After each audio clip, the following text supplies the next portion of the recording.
Usapang pangkalusugan, ako po si Coach Christine, nag-aral ng naturopathy para sa natural na paraan ng gamutan.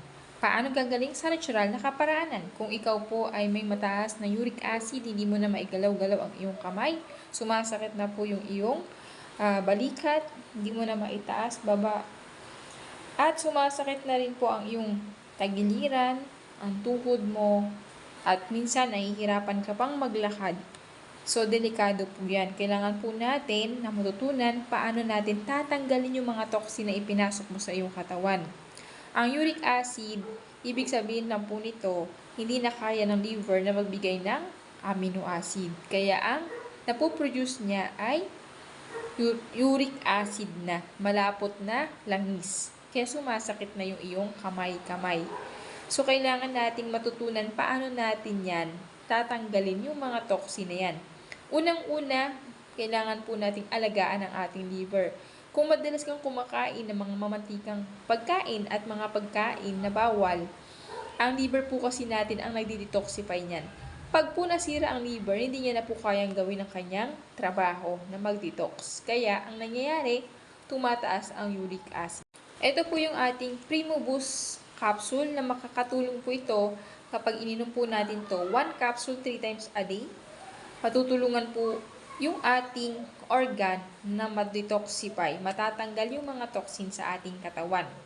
So, inumin lang po natin yan once a day, 3 times a day.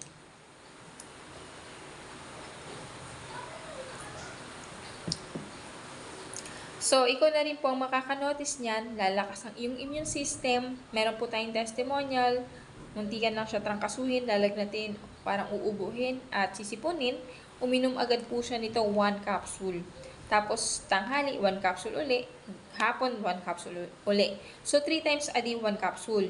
Pag hindi malala, pero kung malala na po ang karamdaman, lalo na kung may bukol ka na, 2 capsule 3 times a day na po. Nakakatulong siya para tunawin ang bukol mo.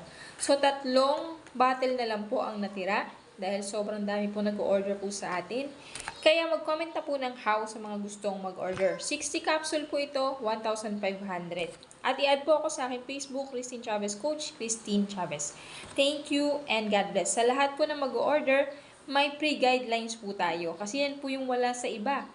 Umiinom daw sila ng herbal pero wala namang free guidelines na magtuturo paano at ano yung mga bawal kainin.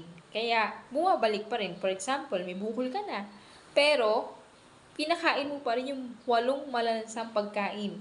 So, hindi pa rin gagaling. Kaya, meron po tayong libreng guidelines. Ano dun po lahat nakasulat. Okay?